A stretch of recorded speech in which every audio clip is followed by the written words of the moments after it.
Frères et sœurs bien-aimés, le berger a pris sur lui les conséquences de nos égarements. Nous étions tous errants comme des brebis, chacun suivait son propre chemin, dit le prophète, et Jésus a donné sa vie pour que toutes ces brebis de tous les temps ne se perdent pas, mais qu'elles aient la vie, et la vie en surabondance. Il a pris sur lui les conséquences des égarements, des péchés, propres à chaque époque. Il importe donc de reconnaître non seulement le lien concret qui existe entre la passion du Seigneur Jésus et chacun de nos péchés personnels, mais également le lien qu'il y a entre la passion et ce qui se trame dans des sociétés entières, en l'occurrence la nôtre. Le pape Saint Léon le Grand enseignait que celui qui vénère la passion du Seigneur doit si bien regarder Jésus crucifié par les yeux du cœur qu'il reconnaisse sa propre chair dans la sienne.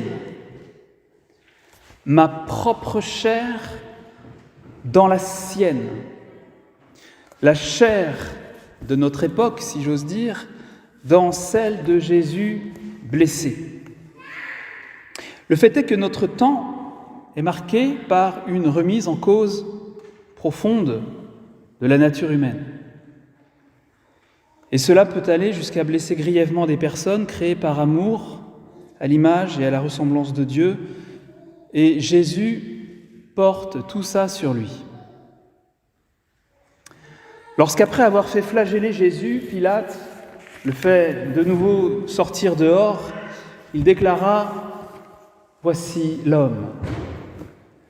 Jésus porte alors la couronne d'épines et le manteau rouge. Il ne ressemble plus à rien, il est méconnaissable, il était si défiguré qu'il ne ressemblait plus à un homme. Il n'avait plus l'apparence d'un fils humain. Et ça n'était pourtant que le début des douleurs. Jésus n'avait pas encore porté sa croix, traîné par terre, était fixé à la croix par des clous. Il n'était peut-être pas encore devenu ce que bien des mystiques, gratifiés de visions, ont dépeint comme une énorme plaie. Toujours est-il qu'en cet instant, voici l'homme. Jésus est d'ores et déjà devenu l'icône de l'homme que le mal ravage et détruit. Entendons-nous bien, tous les pécheurs furent les auteurs de la passion de Jésus, dit le catéchisme de l'Église catholique. Tous. Et les chrétiens plus que les autres. Pour autant, flanqué sur Jésus qui ne ressemble plus à un homme, je reconnais l'une des grandes idéologies du moment qui conteste l'existence et l'évidence d'une nature humaine. En parler vendredi saint est sans doute le meilleur moyen d'en souligner la gravité, mais aussi d'insister sur l'infinie compassion que notre génération inspire au Seigneur. C'est aussi l'occasion pour nous d'apprendre à lire la grande histoire, nos histoires, dans l'écriture de feu que sont chacune des plaies et des peines de Jésus. L'homme veut être absolu, libéré de tout lien et de toute constitution naturelle, disait ce cher Benoît XVI. L'homme conteste sa propre nature.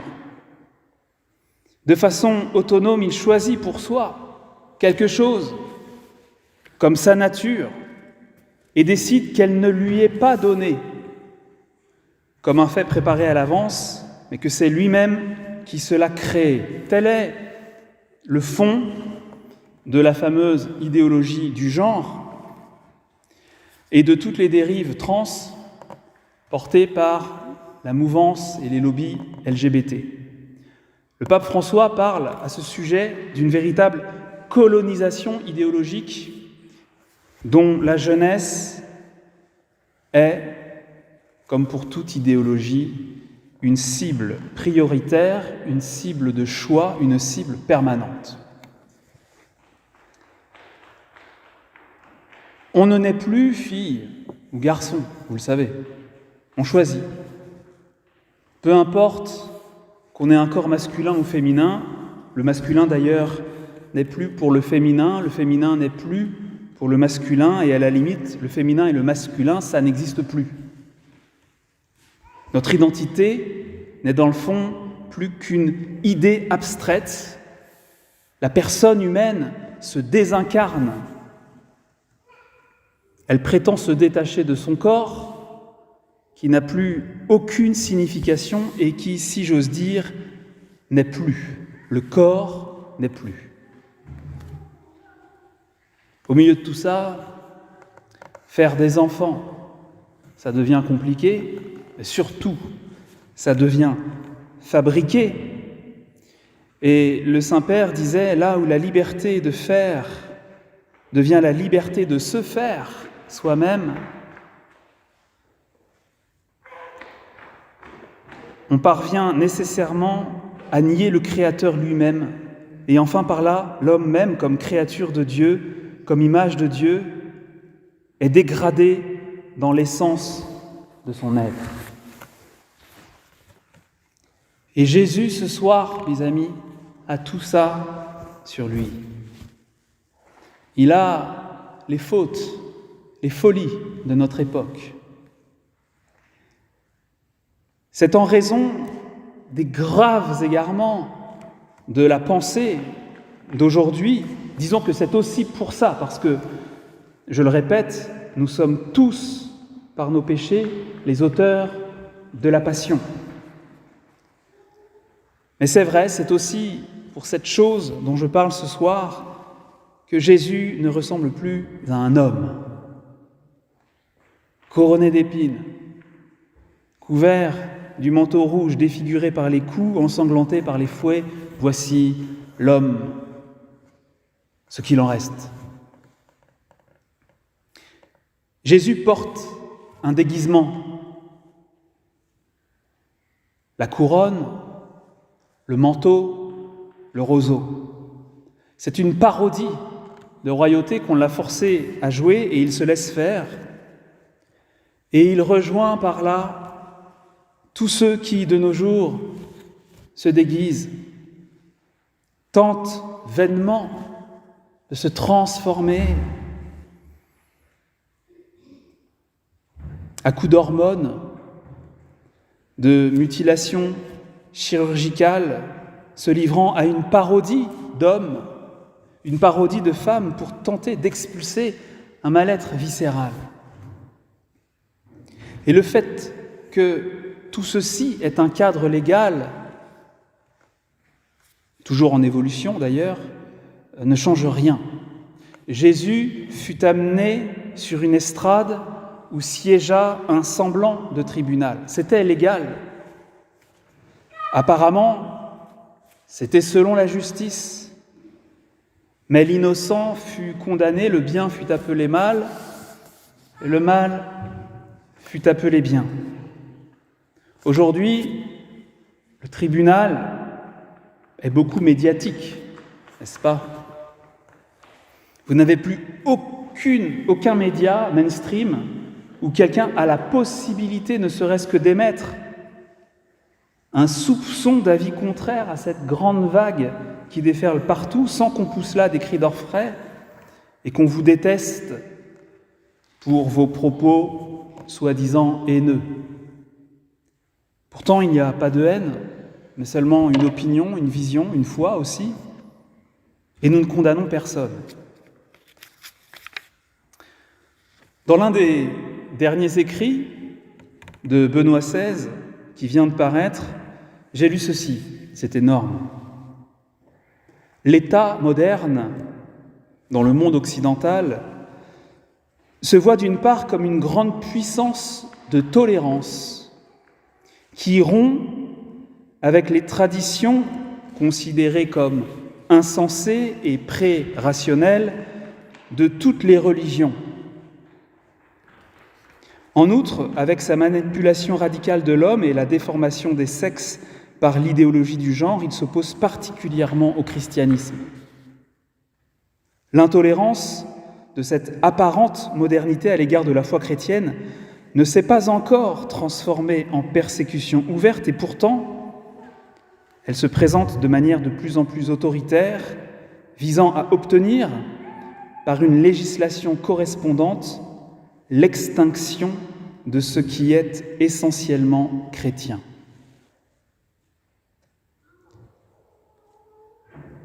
Le rejet du christianisme tel qu'il vient d'être dépeint fut formulé par les grands prêtres de l'époque. Pilate leur dit « Vais-je crucifier votre roi ?» Ils répliquaient « Nous n'avons pas d'autre roi que l'empereur, pas d'autre doctrine, d'autre foi que celle de l'État. » Et l'extinction de ce qui est essentiellement chrétien, pour reprendre les mots du pape, nous pouvons la reconnaître dans la lente asphyxie de Jésus en croix. Mais tout ceci sera pulvérisé un jour avec la même puissance que celle avec laquelle le Père a ressuscité son Fils d'entre les morts. En attendant, il n'y a pas de haine et nous ne condamnons personne. Car en effet, Jésus, l'homme merveilleux, meurtri dans sa chair et dans son cœur, est aussi le Seigneur. Il est Dieu. En lui, Dieu s'est fait homme. En lui, Dieu s'est en quelque sorte uni d'ores et déjà à tout homme, quelle que soit sa trajectoire. Jésus, cet homme mystérieux, qui n'a plus figure humaine, demeure plein de Dieu. Et ceci nous a révélé, ne l'oubliez jamais, que l'homme, même défait, demeure fait pour Dieu. Homo capax Dei, homme capable de Dieu, comme disait saint Augustin, capable, avec la grâce de Dieu, de se retourner vers lui et de renaître. Le Christ vient continuellement à la rencontre des hommes, des femmes, de tous les temps, non pour juger, mais pour aimer, pour relever, reconstruire, sauver tant que c'est encore possible.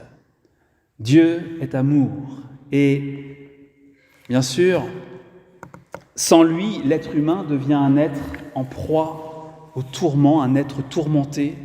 Et c'est bien le cas, un homme prêt à tout et n'importe quoi pour tâcher de s'en sortir par lui-même sans le Créateur. Sans Dieu, l'être humain se perd, nous nous déconstruisons. Mais dans les blessures du Christ, dans ces blessures que nous avons nous-mêmes ouvertes, dans la chair, dans l'âme spirituelle du Christ, se trouve la guérison. La guérison pour tous et lui-même est notre paix. Il nous rend la paix. Ce soir, en lui offrant notre monde perdu pour lequel il est mort, nous pouvons aussi lui présenter, chacun peut aussi lui présenter ses travers, ses blessures, ses peines, sa honte et ses péchés même, pour que la puissance de guérison du Christ crucifié opère ici, dans cette Église, pendant cet office de la Passion. Pas demain, pas ailleurs, mais ici et maintenant. Que chacun lui présente partout où il y a de l'ombre, partout où il y a de la douleur, au-dedans. Il plaît au Sauveur de venir à nous, aussi par la porte de ce qu'il y a de plus tragique dans nos vies, et d'y verser en bon samaritain le baume de sa miséricorde et le vin enivrant de son amour. Amen.